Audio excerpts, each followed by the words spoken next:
أعوذ بالله من الشيطان الرجيم. بسم الله الرحمن الرحيم. وفوض أمري إلى الله إن الله بصير بالعباد. رب اشرح لي صدري ويسر لي أمري واحلل عقدة من لساني يفقه قولي.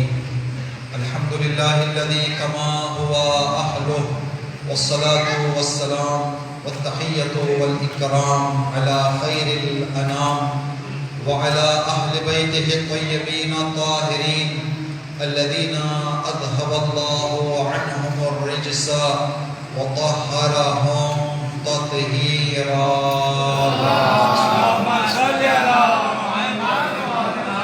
واللعنة الدائمة الأبدية على أعدائهم أجمعين. اللهم لعن أول ظالم ظلم حق محمد وآل محمد وآخر تابع له على ذلك. أما بعد، قال سبحانه وتعالى في كتابه الكريم: بسم الله الرحمن الرحيم. قد كان لكم آية في فئتين التقتا، فئة يقاتل في سبيل الله وأخرى كافر.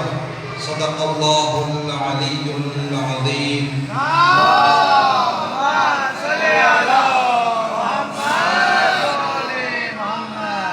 شب جمعہ ہے، شب رحمت، شب مغفرت ہے.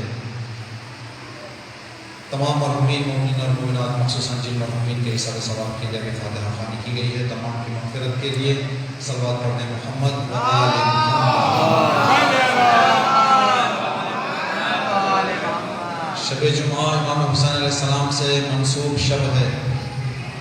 شب جمعہ امام حسین کی زیارت کا مخصوص وقت ہے، اور یہ مجلس پہلی مجلس ہے ایام عزا کی استقبالیہ کی مناسبت سے. اپنے اپنے دلوں کو، اپنے فکروں کو مولانا امام حسین علیہ السلام کے روضے میں پہنچاتے ہوئے اپنے دلوں سے امام حسین علیہ السلام کی خدمت میں اس امید کے ساتھ کہ انشاءاللہ یہ جو عشق، یہ جو محبت ہم سب کے دلوں میں اللہ نے امام حسین علیہ السلام کی عنایت کی ہے، ہماری زندگیوں میں، زندگی کے آخری سانس تک اور ہماری نسلوں میں قیامت تک قائم دائم باقی رہنے کے لیے سب مل کر امام حسین کی بارگاہ میں شب جمعہ اپنی طرف سے، اپنے ماں باپ کی طرف سے، تمام مرحومین کی طرف سے سلام عرض کریں گے. السلام علیکہ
شکر گزار ہیں بانی مجلس جناب الحاج حسین صاحب اور جناب بیدار حسین صاحب کا، جنہوں نے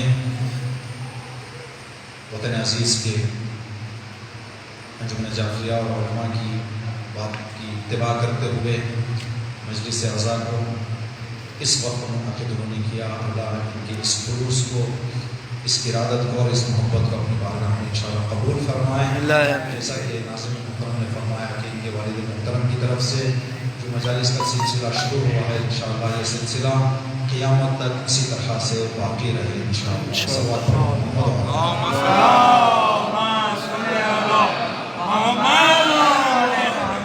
آج کی یہ پہلی مجلس ہے اور مومنین بیٹھے ہوئے ہیں۔ انشاءاللہ ایک مطلب آپ کی خدمت میں عرض کرنے کی کوشش کریں گے۔ آج جس مجلس میں ہم بیٹھے ہوئے ہیں استقبال اعزاء کی پہلی مجلس ہے۔ آنے والے ایام میں ایک بہت بڑی میزبانی اور مہمانی ہونے والی ہے۔ اگر ہم اپنے ذہن سے سوال کریں کہ آنے والی میزبانی اور مہمانی میں کون میزبان ہے اور کون مہمان ہے، تو ہمارے ذہن کیا جواب دیں گے؟ کون مہمان ہے، کون میزبان ہے؟ کیا یہ صحیح ہے کہ ہم میزبان ہیں اور فاطمہ کا لال مہمان ہے؟ شاید تصور ہمارا یہ ہے کہ ہم میزبان ہیں اور سرکار سید الشہداء ہمارے مہمان ہیں، جو 2 مہینہ 8 دن بعد ہمارے درمیان سے چلے جائیں گے، جو مرثیوں میں یا سلاموں میں جو نظر پیش کی جاتی ہے تقریباً اس میں اسی طرح کی کچھ رنگ و بو نظر آتی ہے کہ ہم امام حسین علیہ السلام کے میزبان ہیں اور امام حسین علیہ السلام ہمارے مہمان ہیں۔ اگر حقیقت کو ہم دیکھنا چاہیں تو مسئلہ کچھ الگ ہے، مسئلہ کچھ جدا ہے، اس لیے کہ ہم میزبانی کر چکے ہیں، ہم خود مہمان ہو چکے ہیں۔ ہم جانتے ہیں کہ میزبان وہی ہو سکتا ہے جو مالک ہو، جو مالک ہوتا ہے کسی جگہ کا، کسی واقعے کا، کسی مطلب کا، جو مالک ہوتا ہے، مالک میزبان ہوتا ہے۔ جو اس کی ملکیت اور اس کے جگہ سے استفادہ کرنے والا ہوتا ہے وہ مہمان ہوتا ہے۔ مثال کے طور پر ہم اپنے گھر میں کسی کو دعوت دیں یا کوئی ہمارے گھر آ جائے تو میزبان کون ہے، مہمان کون ہے؟ ہم میزبان ہیں، وہ مہمان ہے۔ کیوں؟ اس لیے کہ گھر کا مالک ہم ہیں۔ اگر وہ آنے کے بعد ہمارے ہاتھ میں ایک اچھی خاصی رقم بھی دے دے، پیسہ بھی دے دے، کہے کہ یہ 3-4 دن میرا خیال کرے، ہو سکتا ہے کہ پیسہ اس کا ہے، لیکن ہر کوئی کیا کہے گا؟ کون میزبان ہے؟ میزبان گھر والا ہے، میزبان گھر کا مالک ہے، میزبان وہی ہے جس کا گھر ہے۔ مہمان وہ ہے جو اس کے گھر آنے کے بعد اس کے گھر سے فائدہ حاصل کر رہا ہے۔ تو ہم کیا امام حسین کے میزبان ہیں؟ حسین کس کے گھر میں آ رہے ہیں؟ کوئی ایک گھر بتائیں ہمیں کہ جس گھر میں کہیں کہ مولا حسین یہاں آئے ہیں۔ حسین کسی کے گھر مشخصاً معین ہم نہیں کہہ سکتے۔ بالکل۔ تو دنیا، جس دنیا میں ہم زندگی کر رہے ہیں، کربلا کے بعد دور کی نگاہ رکھنے والے علماء میں سے کسی عالم نے ایک ایسا نظریہ پیش کیا جو نظریہ لوگوں کے فکروں اور دلوں میں اتر گیا۔ وہ نظریہ ہے کل ارض کربلا وکل یوم عاشورا۔ ہر زمین کربلا اور ہر لمحہ عاشورا۔ جب ہر زمین کربلا ہو گئی تو مالک کون ہے؟ واہ، مالک ہو گئے حسین۔ واہ، جب ہر لمحہ عاشورا ہو گیا تو ہر لمحے کا مالک کون ہو گیا؟ حسین ہو گیا۔ تو اب یہ تصور ہمارے ذہنوں میں نہ رہے کہ ہم میزبان ہیں، حسین مہمان ہیں، بلکہ 2 رکعت شکر کی نماز پڑھ کے اللہ کی بارگاہ میں یہ اعلان کریں کہ خدایا حسین نے ہمیں مہمانی میں قبول کر لیا۔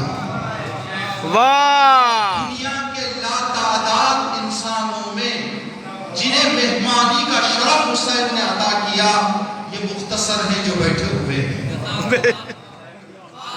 ورنہ ہر کسی کو مہمانی پر بلانا نہیں ہے۔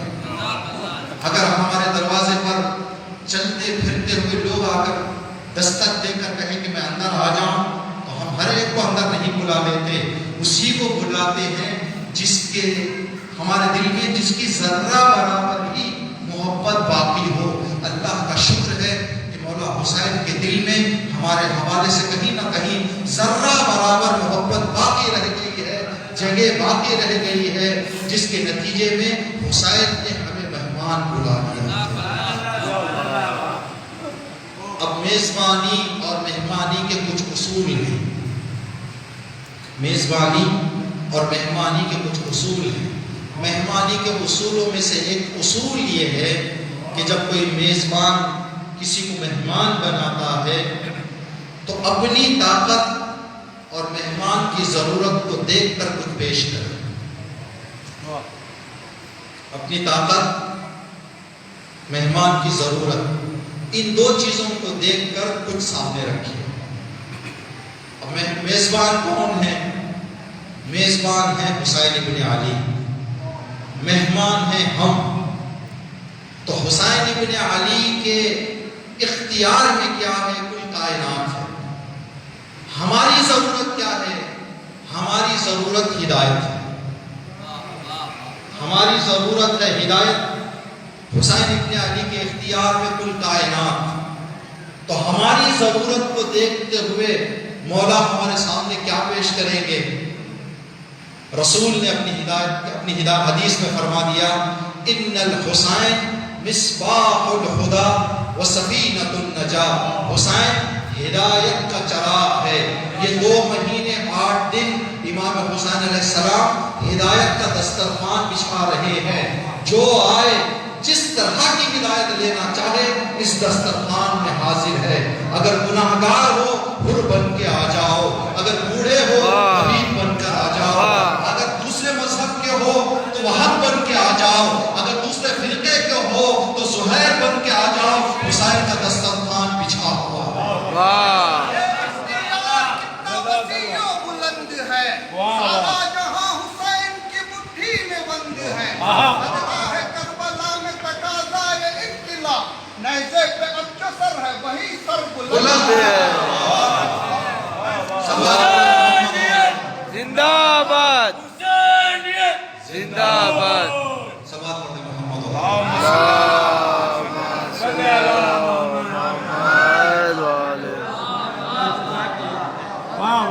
تو حسین علیہ السلام کے دسترخوان سے چاہے 6 مہینے کے بچے سے ہدایت لینا چاہیں ہے، 9-10 سال کے بچوں سے ہے، 18 سال کے جوانوں کے لیے ہے، بچیوں کے لیے ہے، خواتین کے لیے ہے۔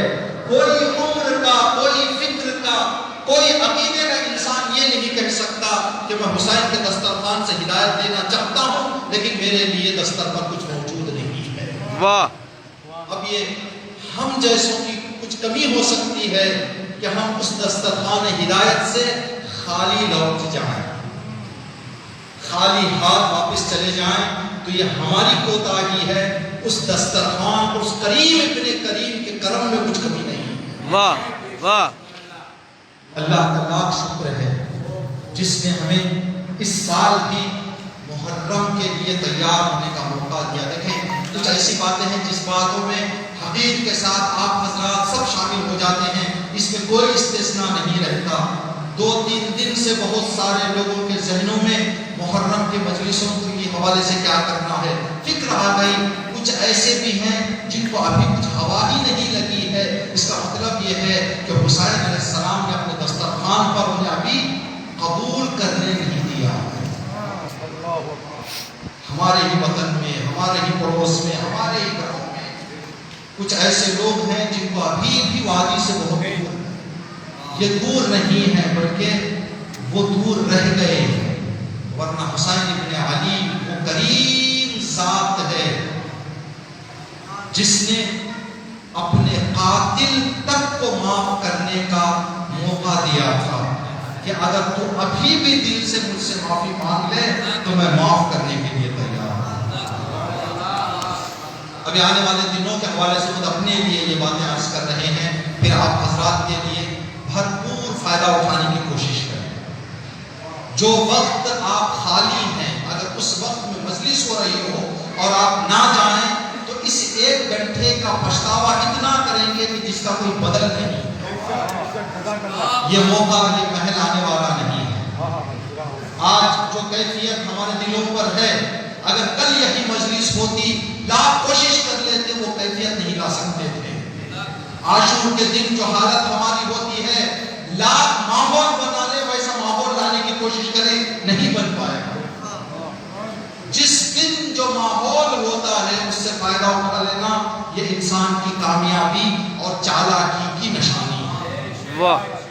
جس آیت شریفہ کی تلاوت کا شرف ہم نے آپ کی خدمت میں حاصل کیا، سورہ آل عمران جو قرآن کریم کا 3را سورہ ہے، اس سورے کی 13ویں آیت ہے۔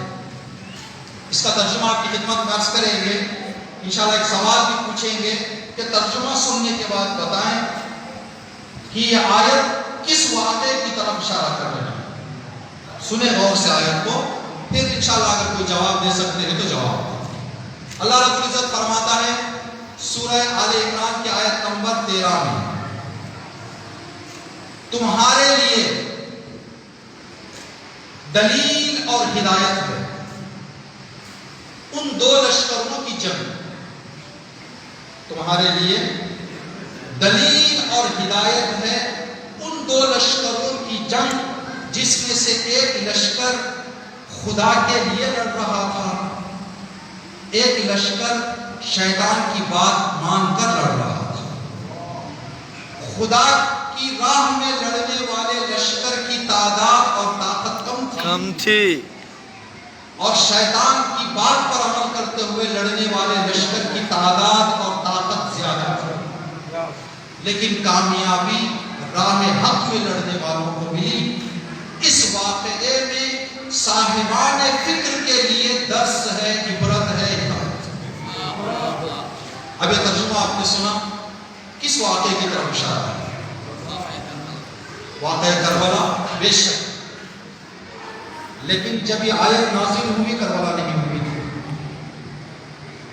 جواب غلط نہیں ہے، جواب صحیح ہے، جواب صحیح ہے، لیکن جس وقت یہ آیت نازل ہوئی تھی اس وقت یہ کربلا واقع نہیں ہوئی، اس لیے کہ آیت نازل ہوئی رسول کے دور میں سن 11 سے پہلے، 10 ہجری سے پہلے، اور آیت واقع کربلا ہوا 61 ہجری میں۔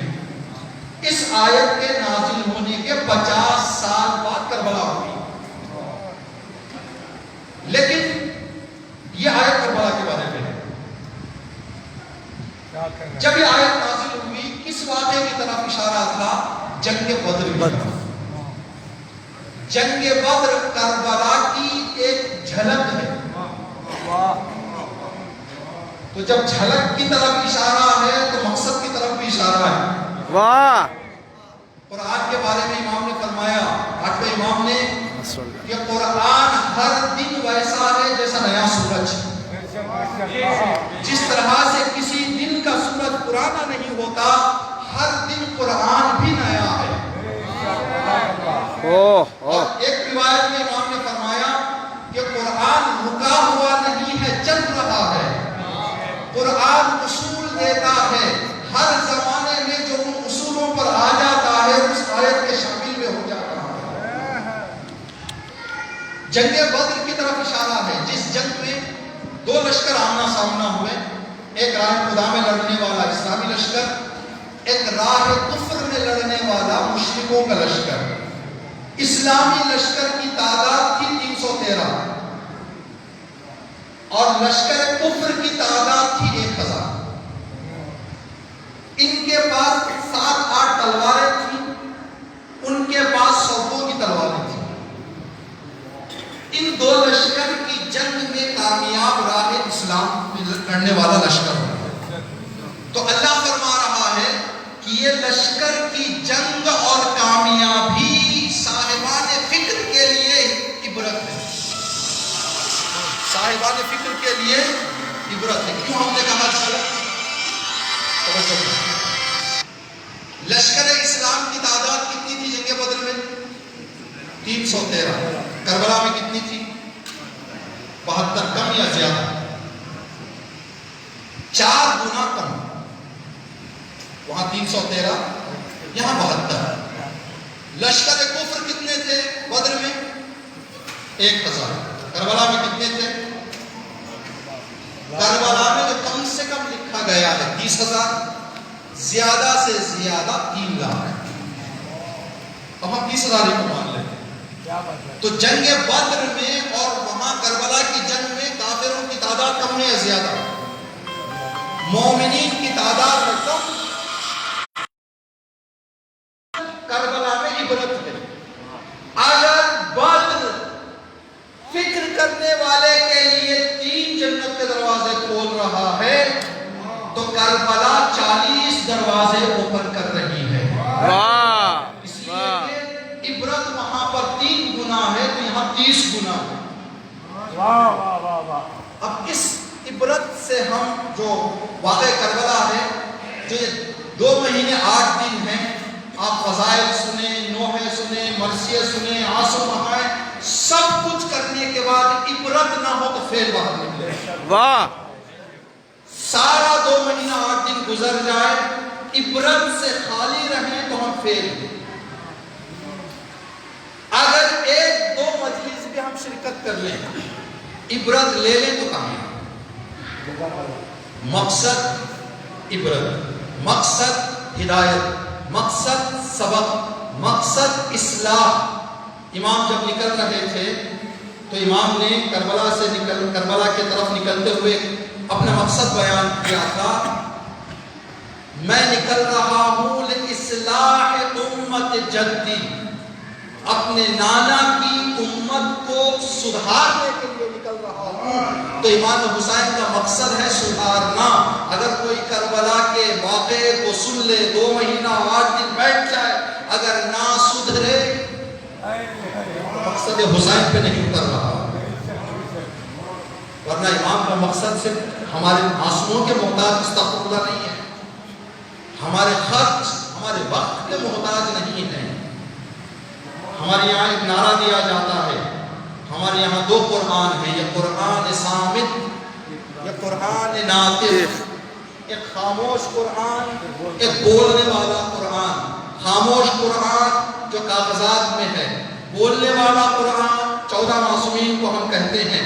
تو قرآن کے آنے کا مقصد کیا ہے؟ ہدی للمتقین، متقین کے لیے ہدایت ہے. جب قرآن صامت کا مقصد نزول ہدایت ہے تو قرآن ناطق کا بھی مقصد کیا ہے؟ ہدایت ہے. اگر ہم قرآن کو پڑھیں ہدایت نہ لیں تو قرآن پڑھنا بے فائدہ. ذکر حسین کو ہدایت نہ ہو تو ذکر حسین ہمیں فکر کرنا پڑے گا کہ ہم کیا ذکر کر رہے ہیں. جناب جزر صاحب مطایا ابا جو ہے پڑھ رہے تھے، قریب کرب و بلا کون کتنا پہنچا ہے. قریب کرب و بلا، دیکھیں یہ مجلس کا مقصد کیا ہے کہ ہم کتنا قریب ہو. قریب کرب و بلا کون کتنا پہنچا ہے، یہ سوچنے کو محرم نے 1 سال دیا. واہ واہ اگر ہم مجلس کر لیں قریب کرب و بلا نہ ہو، واہ واہ واہ قریب کرب و بلا کون کتنا پہنچا ہے، یہ سوچنے کو محرم نے 1 سال کیا. گزشتہ سال اور اس سال کتنا قریب ہو، ہم کتنا آگے آ گئے.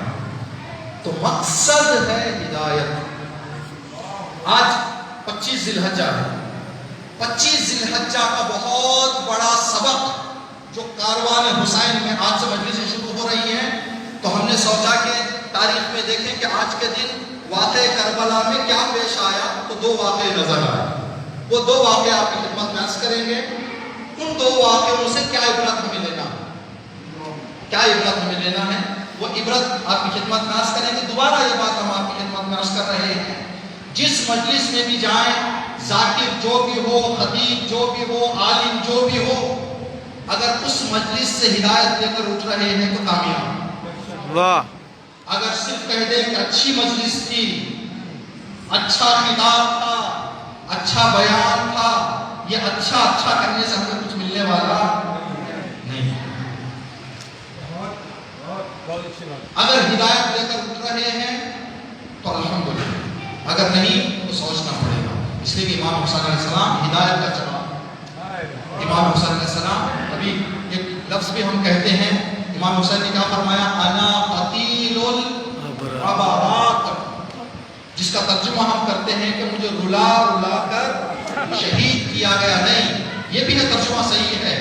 عبرات عبرتوں سے لیا گیا ہے، میں عبرتوں کی شہادت لے کر آیا ہوں.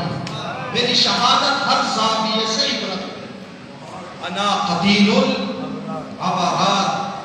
عبرات کا معنی آنسو کو کہتے ہیں، جو ایک جگہ سے ہمارے آنکھوں میں، جو دل میں، جو ذہن میں، سر میں ہمارے پانی کے قطرے ہیں، وہ اپنی جگہ سے نکل کر جب آنکھوں میں آ جاتے ہیں تو اشک کہلاتے ہیں، جس کو عربی میں عبرات کہا جاتا ہے. مطلب جہاں ہیں وہاں سے آگے بڑھ جائیں تو عبرات ہے، جہاں ہیں وہیں رہ جائیں تو عبرات نہیں ہے. امام حسین نے فرمایا انا قتیل العبرات. جو مجھے سنے، مجھے سمجھے، وہ اپنی جگہ سے ترقی کرنا چاہیے. اگر ترقی نہ کرے تو وہ میرے سے عبرات نہیں دے گا. دو واقعے سنو. آج کے دن امام حسین علیہ السلام کربلا سے 3-4 منزل دور. منزل کا مطلب یہ کہ آج کے زمانے میں شاید منزلوں کا مسئلہ نہیں ہے، آج کل ہوائی سفر آ گیا ہے، ٹرین کے سفر آ گئے ہیں.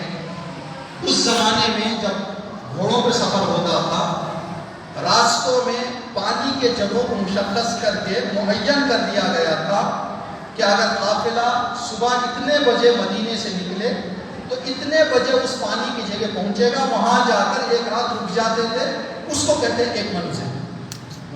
پھر وہاں سے نکلتے دوسری پانی کی جگہ، دوسری منزل، تیسری منزل. امام مکے سے جو نکلے ہیں کربلا پہنچنے تک 17 منزل. مکے سے نکل کر کربلا پہنچنے تک 17 منزل تھے. آج امام حسین علیہ السلام 25 ذی الحجہ کو 15ویں منزل پر، جس منزل کا نام ہے بطن العقبہ. بطن العقبہ.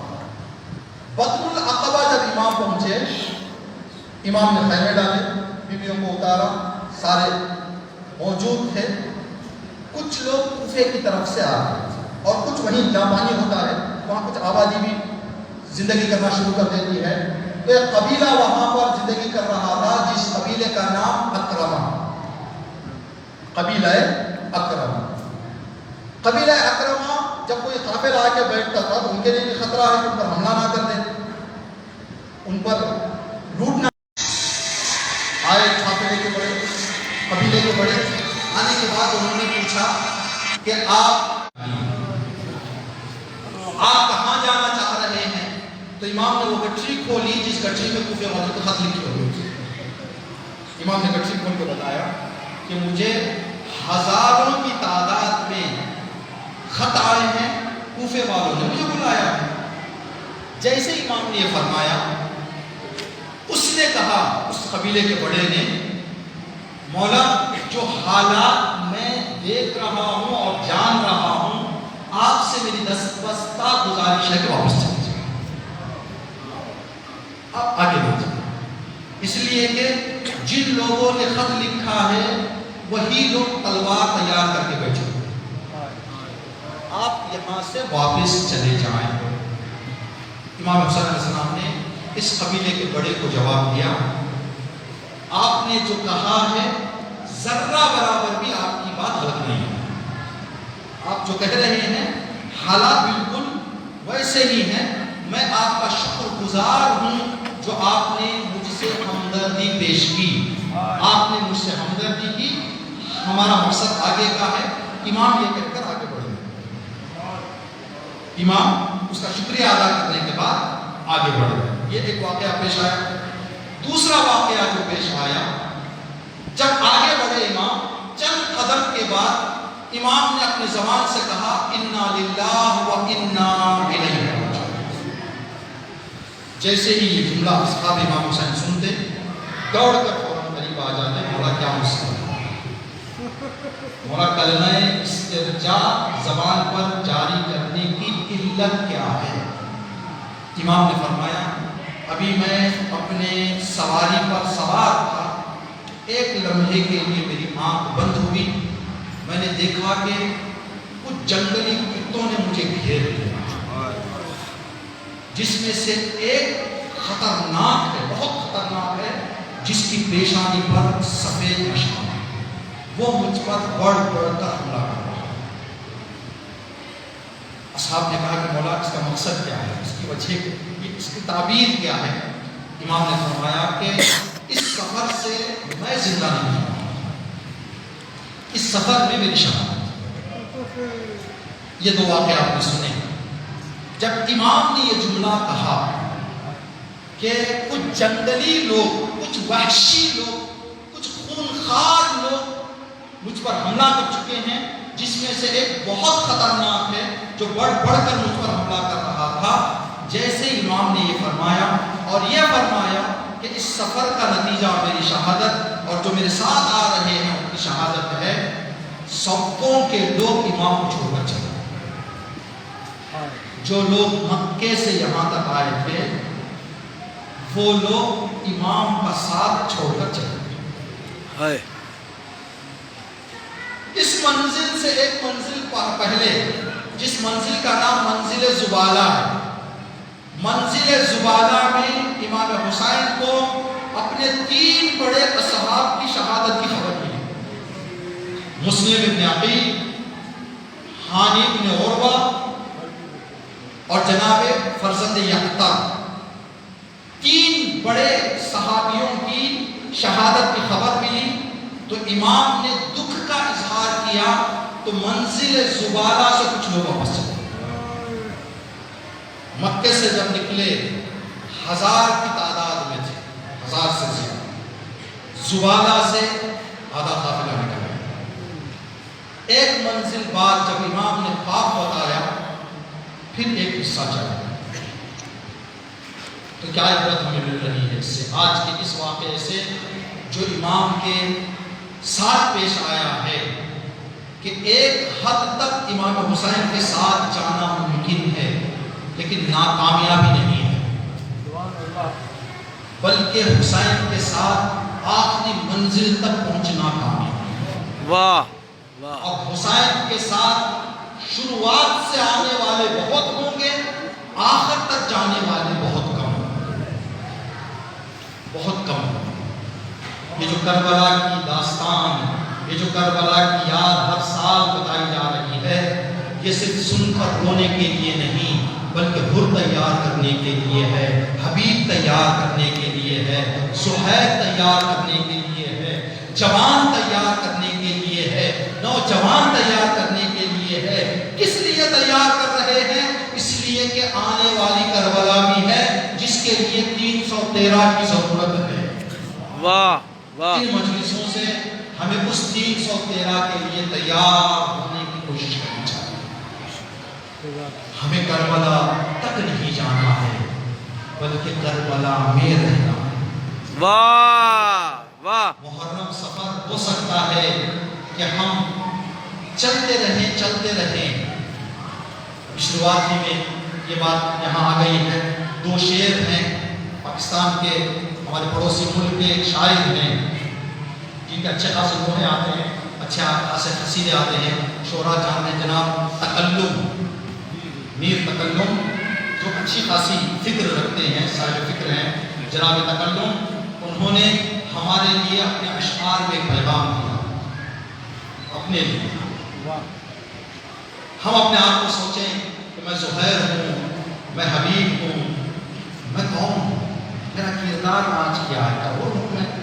اگر وہ ہوں جو امام حسین کے ساتھ آئے ہیں، ہر ایک الگ الگ جگہ پر آ کے ملاقات کیا ہے امام سے، بس ربط مسائل کے لیے شعر سنیں، مسائل کی طرف آ جائیں۔ ایک جگہ پر زہیر ملے امام سے، ایک جگہ پر وہاب کلبی ملے امام سے، ایک جگہ پر کربلا جب امام پہنچ گئے تو صبح عاشور آئے، تو الگ الگ جگہوں پر اصحاب امام حسین آئے ہیں۔